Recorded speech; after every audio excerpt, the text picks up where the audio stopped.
Mari kita bawa hati kita untuk menyembah Tuhan. Shirala patakaya rala pasake.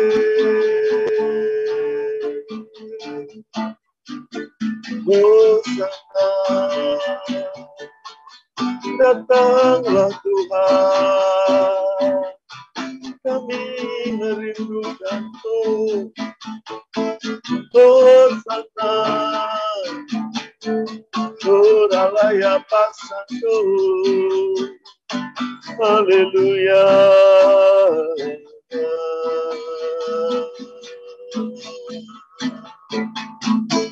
Datanglah Tuhan, datanglah Tuhan, Hosana.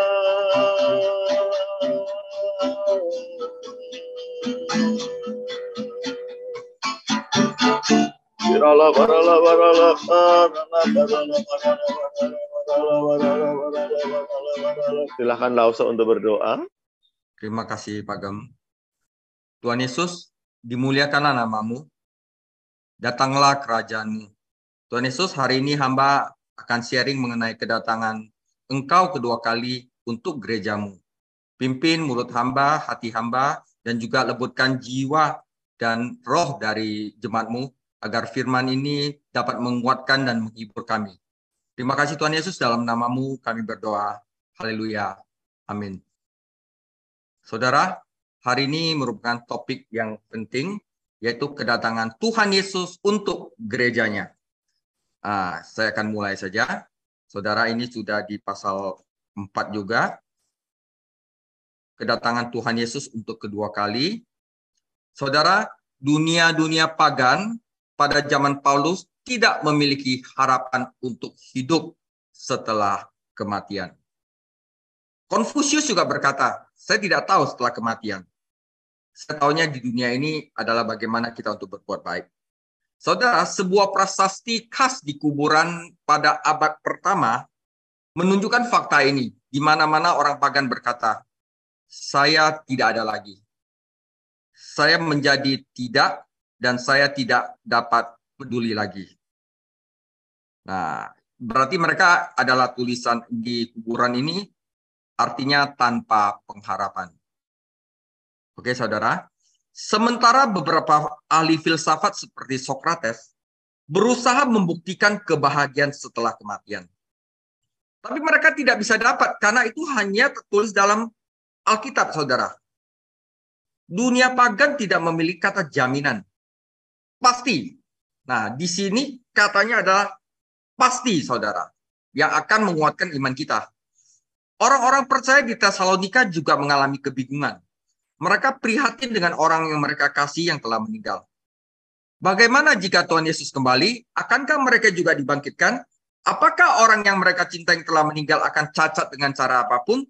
Akankah mereka yang hidup pada saat kedatangannya memiliki keuntungan atas orang-orang percaya yang telah meninggal?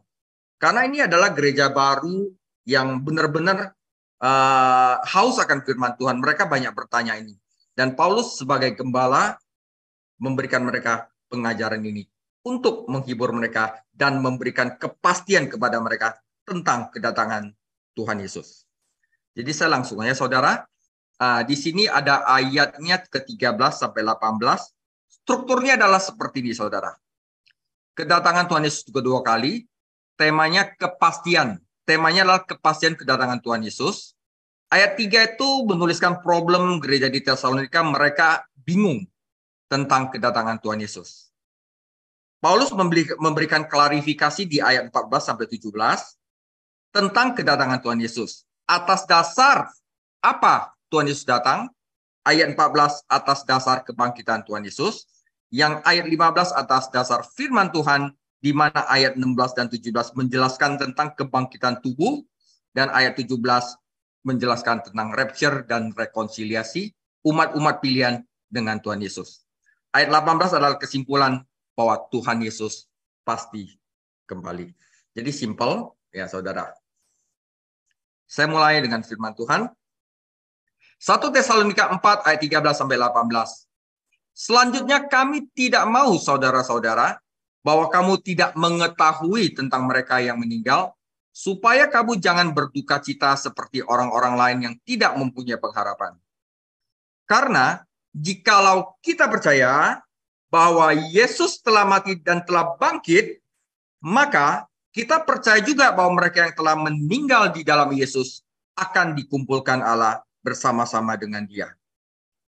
Ini kami katakan kepadamu dengan firman Tuhan, kita yang hidup, yang masih tinggal sampai kedatangan Tuhan, sekali-kali tidak akan mendahului mereka yang telah meninggal.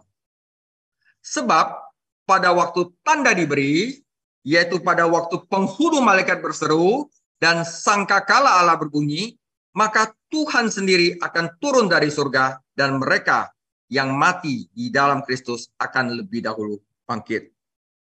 Sesudah itu, kita yang hidup, yang masih tinggal, akan diangkat bersama-sama mereka dalam awan, menyongsong Tuhan di angkasa. Demikianlah kita akan selama-lamanya bersama-sama dengan Tuhan. Karena itu, hiburkanlah seorang akan yang lain dengan perkataan-perkataan ini, saudara. Langsung mulai yang pertama. Problem pertama di ayat 13 adalah kebingungan atas kedatangan Tuhan Yesus. Soal penting untuk dicatat bahwa wahyu tentang kematian dan akhirat tidak diberikan sekaligus. Banyak sekte menggunakan ayat-ayat dari Mazmur dan pengkhotbah untuk membuktikan doktrin palsu mereka.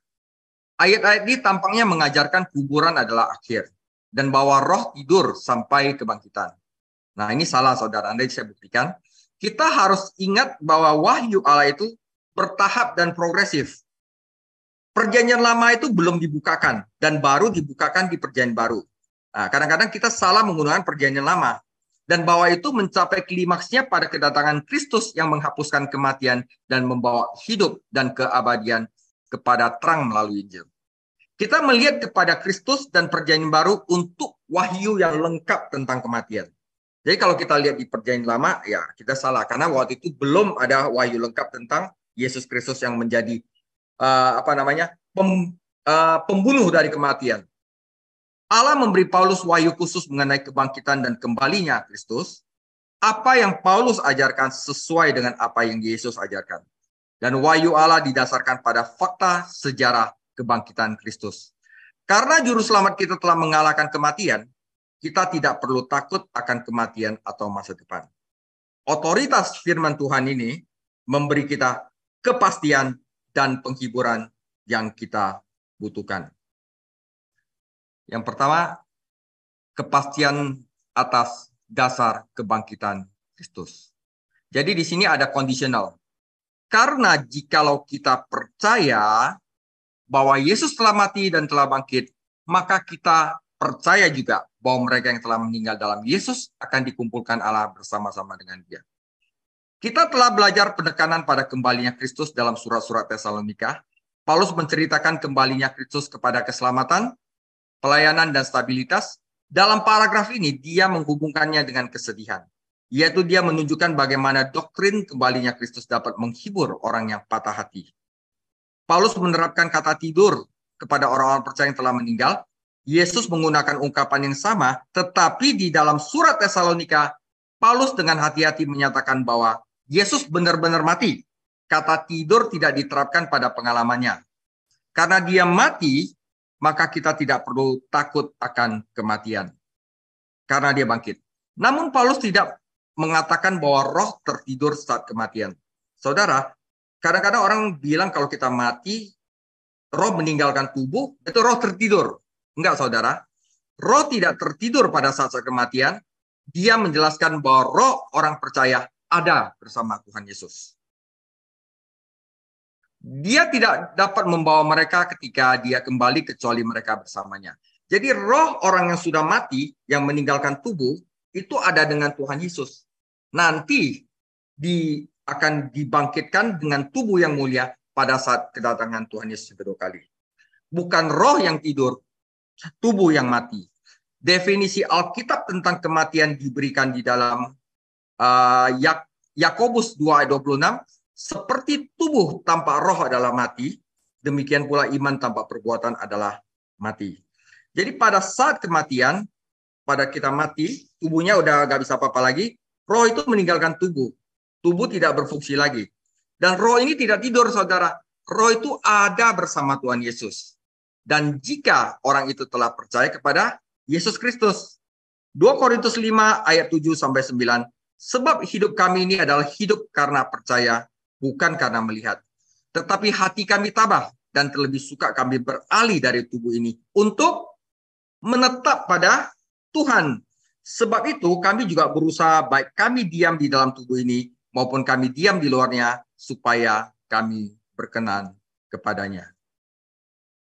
Saudara, fakta kedatangan Tuhan Yesus adalah penghiburan bagi kita dalam duka. Karena kita tahu, kita memiliki pengetahuan Dia akan membawa serta umatnya yang telah mati di dalam Tuhan. Jadi gini saudara, saya pernah ingat berkata kepada seorang teman, "Oh, saya dengar Anda kehilangan ibu Anda, turut berduka cita ya." Kadang waktu itu saya kaget, dia menjawab gini, "Tidak, saya tidak kehilangan dia." Karena apa? Anda tidak bisa kehilangan sesuatu ketika Anda tahu itu ada di mana, saudara. Dan saya tahu di mana dia. Nah, kata dia, atas otoritas firman Tuhan, kita juga tahu apa yang terjadi, bahwa suatu hari Yesus akan datang kembali dan membawa umatnya bersamanya. Kapan peristiwa ini akan terjadi? Saudara, tidak ada yang tahu. Dan siapa yang menetapkan tanggal itu adalah salah.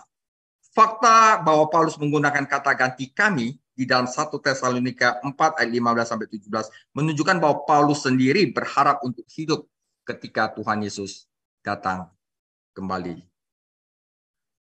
Para teolog menyebut ini sebagai the doctrine of the imminent return of Christ. Imminent artinya bisa terjadi kapan saja. Tidak ada prediksi, saudara. Siapa yang memprediksi itu salah. Sebagai orang Kristen, kita tidak mencari tanda-tanda. Juga tidak boleh ada peristiwa khusus yang terjadi sebelum Tuhan dapat kembali. Peristiwa-peristiwa besar ini akan terjadi dalam sekejap mata, saudara. Jadi kayak gini, blink of eye. Mata kita kejap, semua peristiwa ini akan terjadi.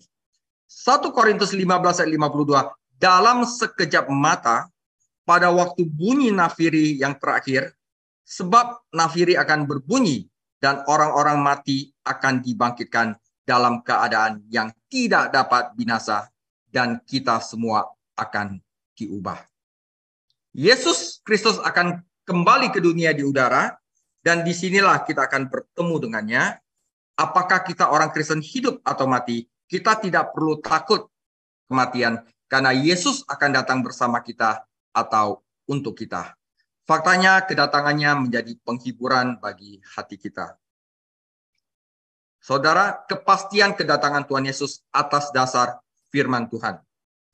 Ketika Paulus mengkhotbahkan doktrin kebangkitan ini kepada para filsuf di Athena, kebanyakan dari mereka mengejeknya dan mengusirnya, saudara. Bagi orang Yunani, menyingkirkan tubuh adalah harapan besar mereka.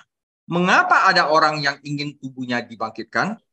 Selanjutnya, bagaimana tubuhnya bisa dibangkitkan ketika unsur-unsur tubuh itu sudah membusuk menjadi debu dan menjadi bagian dari bumi? Jadi, bagi orang Yunani, doktrin kebangkitan itu adalah bodoh dan mustahil. Ketika Tuhan Yesus kembali di udara, saudara, Dia akan mengeluarkan yang pertama adalah suatu sound loud, teriakan perintah. Dan orang mati di dalam Kristus akan bangkit kembali. Ini tidak berarti bahwa Dia akan menyatukan kembali elemen-elemen tubuh. Jadi ada orang bilang, wah nanti tubuhnya kalau misalnya ditaruh di sini sebelah dikit, Dia akan nyatuin tubuh itu untuk dipersatukan kembali. Bukan, saudara. Ini adalah kebangkitan. Dibaharui. Bukan rekonstruksi, saudara. Bukan rekonstruksi dari tubuh yang telah mati. Tetapi ada tubuh baru yang mulia, saudara. Nah, ini disebut kebangkitan pertama atau kebangkitan hidup. Nanti di akhir zaman, tepat sebelum Tuhan Yesus mengantar langit dan bumi baru, akan ada kebangkitan lain yang disebut kebangkitan kedua. Di antara dua peristiwa ini, saya percaya bahwa kesengsaraan di bumi dan kerajaan 1000 tahun akan terjadi. Tapi saya tidak bahas kesengsaraan di bumi, kerajaan 1000 tahun ini di sini, saudara. Itu ada nanti di minggu depan. Jadi doktrin eskatologi ini saya pecah-pecah jadi 4 bagian, saudara. Jadi hari ini fokus bagaimana gereja bertemu dengan Tuhan Yesus. Rapture, saudara. Pada zaman Paulus, orang Farisi percaya akan kebangkitan orang mati. tetapi orang Saduki tidak. Yesus mengajarkan doktrin kebangkitan dan membungkam orang Saduki. Kitab suci Perjanjian Lama mengajarkan doktrin ini. Fakta bahwa Yesus bangkit dari kematian membuktikan bahwa ada kebangkitan. Nah, saudara, kedatangan Tuhan Yesus ini adalah bersifat publik, saudara. Nah, perhatikan kata, sebab pada waktu tanda diberi, kalau bahasa Inggrisnya itu loud voice, ya, teriakan Tuhan Yesus itu diberi, waktu penghulu malaikat, di archangel berseru, pada waktu penghulu malaikat berseru, dan sangkakala Allah berbunyi, berarti itu benar-benar grand, saudara. Itu sesuatu yang besar sekali yang terjadi. Maka, Tuhan sendiri akan turun dari surga, dan mereka yang mati dalam Kristus akan lebih dahulu bangkit. Saudara perhatikan 3 suara unik akan terlibat dalam peristiwa ini. Teriakan Tuhan, suara trompet, dan suara penghulu malaikat. Yesus Kristus akan memberikan teriakan perintah untuk bangkit seperti yang dia lakukan di luar makam Lazarus. Lazarus, bangkit. Mereka yang di dalam kubur itu akan mendengar suaranya. 1 Korintus 15 ayat 52 juga menceritakan kedatangannya kembali dengan suara trompet, saudara. Orang-orang Yahudi akrab dengan trompet, saudara, karena trompet digunakan untuk menyatakan perang, mengumumkan waktu, kedatangan mempelai. Itu pakai trompet, saudara. Nah, dan untuk mengumpulkan orang-orang dalam suatu perjalanan juga pakai trompet. Di Kekaisaran Romawi, trompet digunakan untuk mengumumkan kedatangan orang besar, saudara. Ketika Allah memberikan hukum kepada orang Israel, peristiwa itu didahului dengan tiupan trompet, saudara. Bunyi sangkakala. Kalau bahasa lamanya itu sangkakala. Keluaran 19:19 bunyi sangkakala, kian lama kian keras. Berbicaralah Musa, lalu Allah menjawabnya dalam guru. Lalu turunlah Tuhan ke atas gunung Sinai, ke atas puncak gunung itu, maka Tuhan memanggil Musa naik ke puncak gunung itu, maka naiklah Musa ke atas. Tuhan turun, Musa naik. Nah, itu juga ada satu gambaran, saudara. Nah, di sini mengapa suara penghulu malaikat? Satu-satunya penghulu malaikat yang disebutkan di dalam Alkitab adalah Mikael, yang tampaknya memiliki pelayanan khusus untuk orang Israel. Daniel, nah di sana itu yang melayani adalah Mikael. Jadi ada lebih dari satu penghulu malaikat, jadi kami tidak dapat memastikan bahwa itu suara Mikael. Bagaimanapun juga, itu menandakan bahwa pasukan malaikat akan berbagi dalam teriakan kemenangan ketika Yesus Kristus datang ke bumi. Jadi Tuhan Yesus datang ke bumi itu bukannya diam-diam, saudara, tetapi itu grand, saudara. Semua orang tahu, bersifat publik, ya. Doktrin Kristen tentang kebangkitan meyakinkan kita bahwa kematian bukanlah akhir. Kuburan bukanlah akhir. Tubuh pergi tidur, tetapi roh pergi bersama Tuhan Yesus. Ketika Tuhan Yesus datang kembali, Dia akan membawa roh kita bersamanya, membangkitkan tubuh dalam kemuliaan, dan akan menyatukan tubuh dan roh menjadi satu makhluk yang mulia untuk dapat berbagi kemuliaannya selama-lamanya. Filipi 1 ayat 20, sebab yang sangat kurindukan dan kuharapkan ialah bahwa aku dalam segala hal tidak akan beroleh malu, melainkan seperti sedia kala. Demikian pun sekarang Kristus dengan nyata dimuliakan di dalam tubuhku, baik oleh hidupku maupun oleh matiku. Karena bagiku hidup adalah Kristus dan mati adalah keuntungan. Nah, saudara, jadi ini saya ambil dari, kalau nggak salah ini Kom 100 ya, saudara, tentang doktrin akhir zaman. Jadi kerajaan 1000 tahun itu akan rapture itu akan memulai kerajaan 1000 tahun. Jadi Tuhan Yesus datang, mempelainya itu akan bertemu Tuhan Yesus di udara dan memulai kerajaan 1000 tahun. Sehabis itu barusan hidup yang kekal. Oke. Nah, saudara, kita masuk ke dalam rapture. Sesudah itu, kita yang hidup, yang masih tinggal, akan diangkat bersama-sama dengan mereka yang sudah mati, yang telah dibangkitkan terlebih dahulu, di dalam awan, menyongsong Tuhan di angkasa, Demikianlah kita akan selama-lamanya bersama-sama dengan Tuhan. Saudara, ada pengajaran yang berkata rapture adalah ide yang salah. Tapi di sini saya mau katakan, apakah rapture adalah ajaran Alkitabiah atau ide yang salah? Rapture adalah pengajaran Alkitabiah.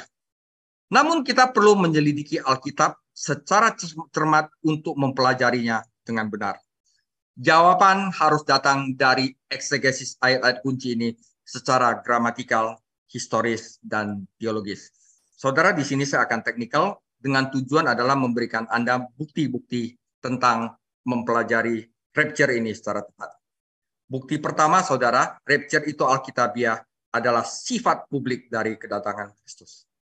3 frase preposisi dengan perintah yang keras, dengan suara penghulu malaikat, dan dengan seruan trompet Allah menunjukkan bukan pada kedatangan rahasia di mana orang-orang Kristen akan tiba-tiba dan diam-diam menghilang.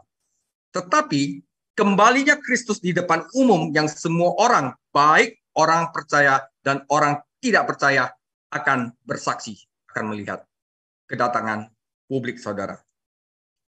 Kedua adalah haparso, yang mananya rapture itu artinya haparso.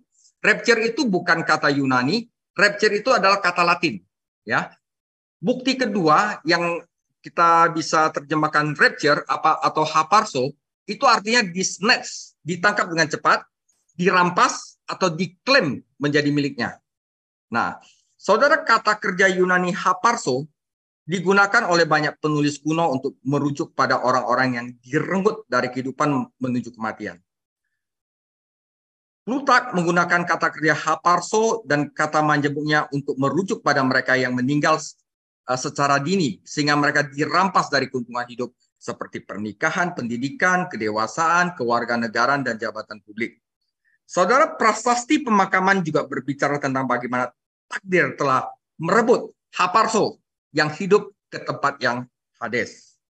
Nah, saudara, Lucian menggunakan sinonim haparso dalam pidato seorang ayah yang berduka yang berseru kepada putra yang telah meninggal, "Anak tersayang, kamu pergi dariku, direnggut sebelum waktumu."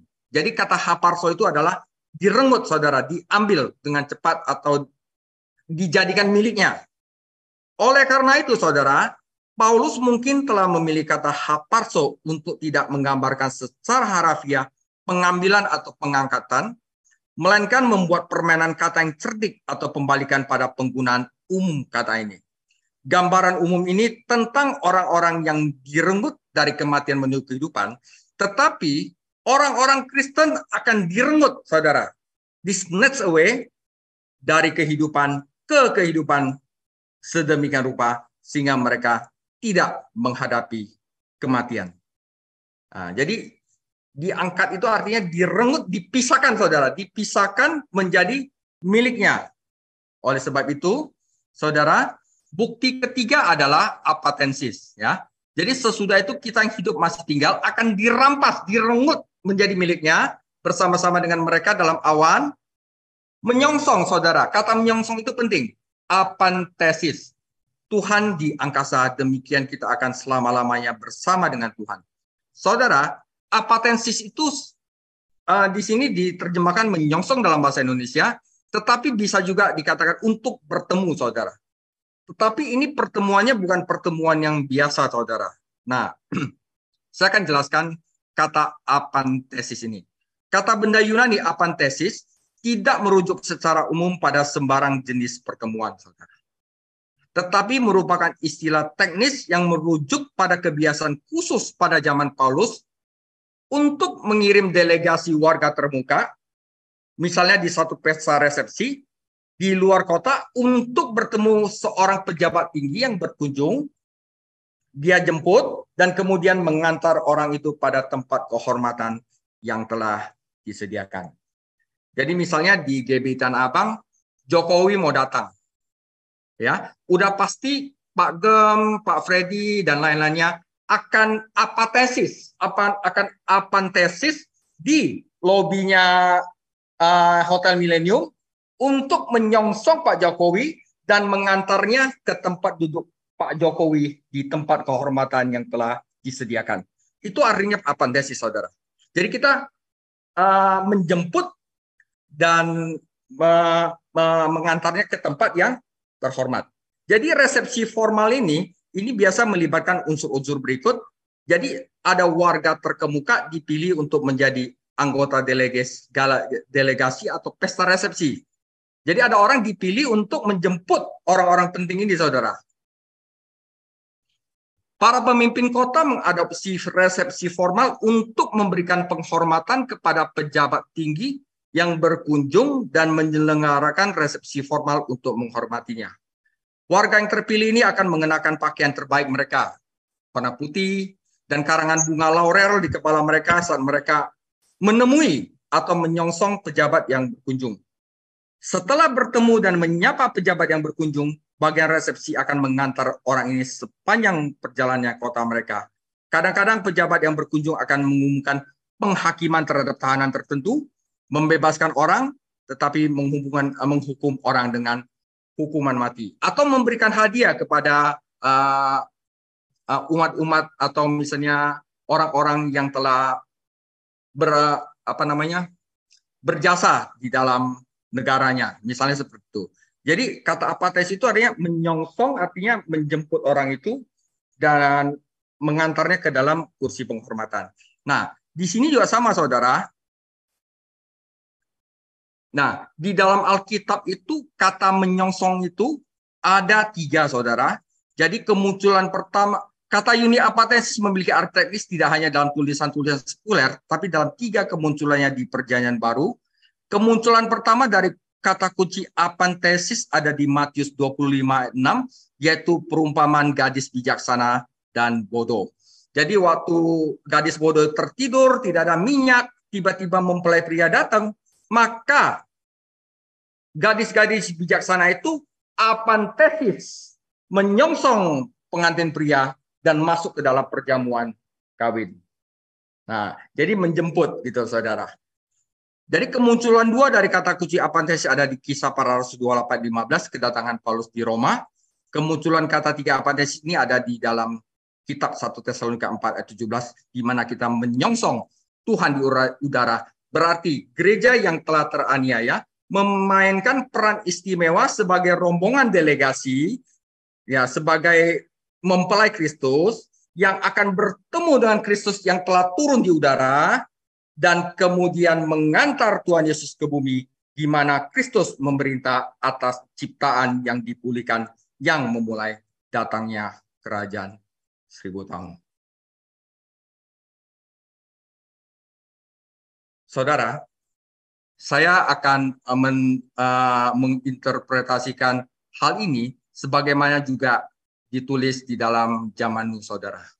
Sebab sebagaimana halnya pada zaman Nuh, demikian halnya kelak pada kedatangan Anak Manusia. Sebab sebagaimana mereka pada zaman sebelum air bah itu makan dan minum, kawin dan mengawinkan sampai kepada hari Nuh masuk dalam bahtera. Dan mereka tidak tahu akan sesuatu sebelum air bah itu datang dan melenyapkan mereka semua.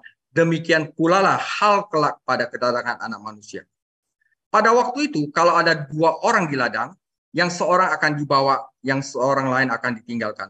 Kalau ada 2 orang perempuan yang sedang memutar batu bilangan, yang seorang akan dibawa dan yang lain akan ditinggalkan. Jadi saudara, sewaktu gereja akan diubah dalam sekejap, menyongsong Tuhan Yesus di udara, seperti pada zaman Nuh. Zaman Nuh itu, Nuh dan keluarganya ada di dalam bahtera, penduduk lain di bumi akan disapu bersih dalam penghakiman. Jadi waktu kita menyongsong Tuhan Yesus di angkasa, maka orang-orang yang tidak percaya Tuhan Yesus akan dibawa ke dalam penghakiman, saudara. Jadi itu adalah seperti zaman Nuh. Jadi yang dibawa ini, saudara, yang seorang akan dibawa itu bukan dibawa rapture gitu, saudara, tetapi dibawa kepada penghakiman. Yang ditinggal itu adalah mempelai Kristus yang akan diubahkan untuk menyongsong Tuhan Yesus di udara, saudara. Nah, ini akan menjadi pertemuan yang mulia. Karena kita akan memiliki tubuh yang dimuliakan. Ketika Yesus ada di bumi, Yesus berdoa agar suatu hari kita dapat melihat kemuliaan dan berbagi di dalamnya. penderitaan yang kita tanggung hari ini akan diubahkan menjadi kemuliaan ketika dia datang kembali. Ini akan menjadikan pertemuan yang abadi, saudara. Karena di dalam 1 Tesalonika ditulis, kita akan selamanya bersama dengan Tuhan. Ini adalah janjinya. Aku akan datang kembali dan menerima kamu bagiku, supaya di mana aku berada, di situ juga kamu berada. Tujuan penebusan bukan hanya untuk menyelamatkan kita dari penghakiman, tetapi untuk mempersatukan kita dengan Kristus. Pertemuan kita dengan Tuhan juga akan menjadikan momen yang penuh sukacita, saudara. Ini disebut tata pengadilan Kristus atau bema, kata Yunani, di mana ini adalah untuk memberikan hadiah kepada mempelai Kristus dengan mahkota-mahkota yang telah disiapkan. Kata Yunani bema diterjemahkan kursi pengadilan, merujuk pada tempat di mana para juri olimpiade memberikan mahkota kepada pemenang. Jadi sesaat kita di rapture, setelah itu juga bema akan diberikan, mahkota akan diberikan. Pekerjaan kita akan diadili dan penghargaan akan diberikan. Jadi tata pengadilan Kristus ini waktu rapture itu tidak sama dengan tata putih yang digambarkan pada Wahyu 20 ayat 11 sampai 15, di mana itu adalah penghakiman kedua, saudara, setelah kerajaan 1000 tahun. Tata pengadilan Kristus itu hanya untuk orang percaya segera setelah pengangkatan atau rapture dan menentukan mahkota. Tetapi tahta putih di dalam Wahyu 20 hanya untuk orang tidak percaya setelah kerajaan 1000 tahun dan menentukan jumlah penghakiman, saudara. Kita tidak hanya akan bertemu Tuhan kita, Yesus Kristus, pada saat pengangkatan, tetapi saudara, saat itu, tetapi juga akan dipersatukan kembali dengan teman-teman kita yang percaya dan orang-orang kekasih yang telah meninggal. Bersama dengan mereka adalah pernyataan dorongan yang luar biasa. Saudara, kematian adalah pemisah yang kuat, tetapi Yesus Kristus adalah pemersatu yang agung. Alkitab tidak mengungkapkan semua detail tentang reuni ini, saudara. Ketika Yesus membangkitkan anak janda itu dari kematian, dengan lembut dia menyerahkan kepada ibunya. Ini menunjukkan bahwa Tuhan Yesus memiliki pelayanan untuk menyatukan kembali keluarga dan persahabatan yang hancur, saudara. Jadi sangat ada harapan, saudara. Di Gunung Transfigurasi, ketiga murid itu bisa mengenal dan mengenali Musa dan Elia. Padahal mereka tidak pernah lihat Musa dan Elia, dan di zaman itu nggak ada kamera, saudara. Bagaimana dia tahu itu Musa, itu Elia? Tentu saja orang-orang kudus nanti secara supranatural akan saling mengenal dalam kemuliaan, termasuk orang-orang percaya yang belum kita temui, saudara. 1 Korintus 13:12, karena sekarang kita melihat dalam cermin suatu gambaran yang samar-samar, tetapi nanti kita akan melihat muka dengan muka. Sekarang aku hanya mengenal dengan tidak sempurna, tetapi nanti aku akan mengenal dengan sempurna, seperti aku sendiri dikenal. Nanti saya waktu ada tubuh pemulihan, misalnya, saya umur berapa ya? Atau saya jadi kakek-kakek, atau jadi apa? Nah, saya tidak tahu. Tapi yang sudah pasti itu forever young, saudara. Nah, tidak akan lapuk, tidak akan binasa untuk selama-lamanya. Dan kita akan bisa mengenali orang-orang kita kenal secara supranatural, saudara. Saudara, penutup, karena hal ini, saudara, hiburkanlah seorang akan yang lain dengan perkataan-perkataan ini. Saudara, dalam perikop berikutnya kita akan melihat bagaimana Paulus menghubungkan doktrin kembalinya Kristus.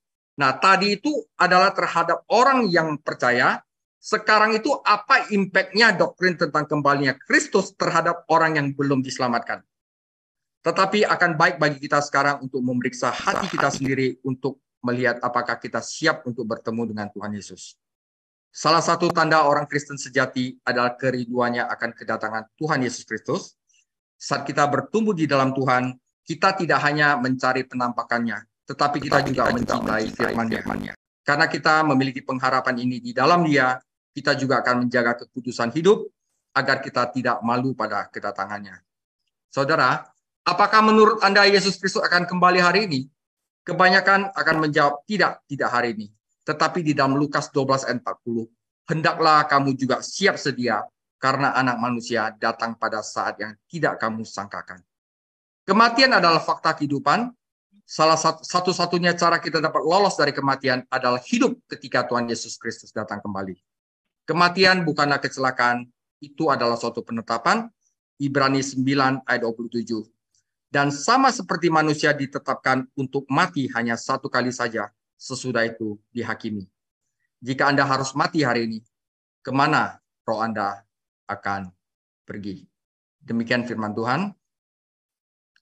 Minggu depan kekudusan mempelai Kristus juga akan menyatakan kedatangan Tuhan Yesus kedua kali terhadap orang-orang yang tidak percaya. Tuhan Yesus memberkati. Bapak, terima kasih. Kalau malam hari ini kami berkesempatan untuk belajar tentang rapture, tentang pengangkatan, dan bagaimana bahwa kami harus menjaga hidup kami hari-hari ini, terus membangunnya di atas batu karang yang teguh, supaya hidup kami tidak menjadi serupa dengan dunia ini, tetapi hidup kami serupa dengan Kristus, diperbaharui dari hari semakin hari. Meskipun manusia rohaniah kami semakin lemah, tetapi manusia batiniah kami semakin diperbaharui dari hari ke hari. Semakin kuat ya Tuhan di hadapan-Mu. Terima kasih Tuhan, berkat-Mu turun atas setiap kami. Lawat setiap kami. Terima kasih Tuhan, terima kasih, lawat setiap kami. Terima kasih. Setiap kami dibangun, setiap kami dijamah, disegarkan, setiap kami Roh Kudus sanggupkan untuk hidup sungguh-sungguh berserah, bersandar kepada Tuhan. Terima kasih Tuhan, lawat. Terima kasih Tuhan, terima kasih. Juga untuk saudara-saudara kami yang sakit, untuk Pak Asyung, Tuhan jamah, terus jamah. Tulangnya yang patah, yang retak, Tuhan pulihkan dalam nama Yesus. Terima kasih oleh bilur-bilur Yesus, tulang-tulang yang sakit disembuhkan. Untuk Pak Sugi, Tuhan jamah, biar mata yang sudah dioperasi boleh sembuh, sempurna, dalam nama Yesus. Terima kasih oleh bilur-bilur Yesus, mata Pak Sugi disembuhkan. Terima kasih Tuhan, terima kasih juga untuk Pak Ceceng, Tuhan jamah. Sarafnya jamah, Tuhan jamah, Tuhan. Bagimu nggak ada yang sukar, bagimu nggak ada yang mustahil. Oleh bilur-bilur Yesus, sel-sel yang rusak, saraf-saraf yang nggak benar menjadi normal dalam nama Yesus.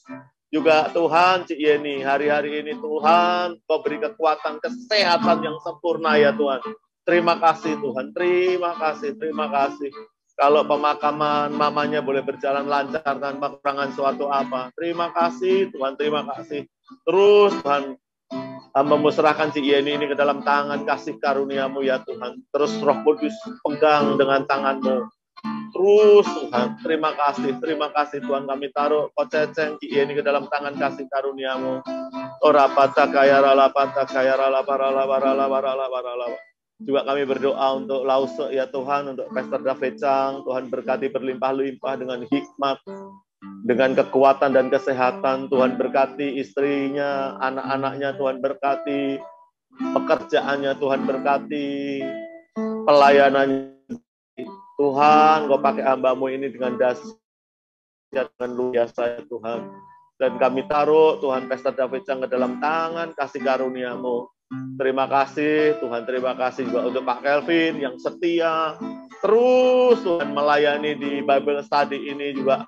Tuhan curahkan berkat atas hamba-Mu ini berlimpah-limpah, damai sejahtera, kebahagiaan, kesehatan, perlindungan-Mu sempurna Tuhan atas anak, istrinya, seluruh yang dimilikinya Tuhan. Terima kasih Bapak, terima kasih. Dan kalau sebentar kami mau akhiri kelas kami malam hari ini ya Tuhan, mari Engkau curahkan berkat-Mu atas setiap kami berlimpah-limpah. Mari Bapak Ibu saudara kasih Tuhan Yesus Kristus, angkat kedua tanganmu depan Tuhan, kekasih Kristus. Kita akhiri Bible Study kita malam hari ini, terimalah berkat yang berlimpah-limpah, kemenangan demi kemenangan dari Allah Bapa kita di surga, anugerah yang sempurna di dalam anaknya Tuhan Yesus Kristus, dan persekutuan yang erat Roh Kudus menyertai-Mu dari saat ini sampai Maranatha. Mari kita semua yang dikasihi dan diberkati oleh Tuhan Yesus Kristus, kita katakan amin. Tuhan Yesus memberkati.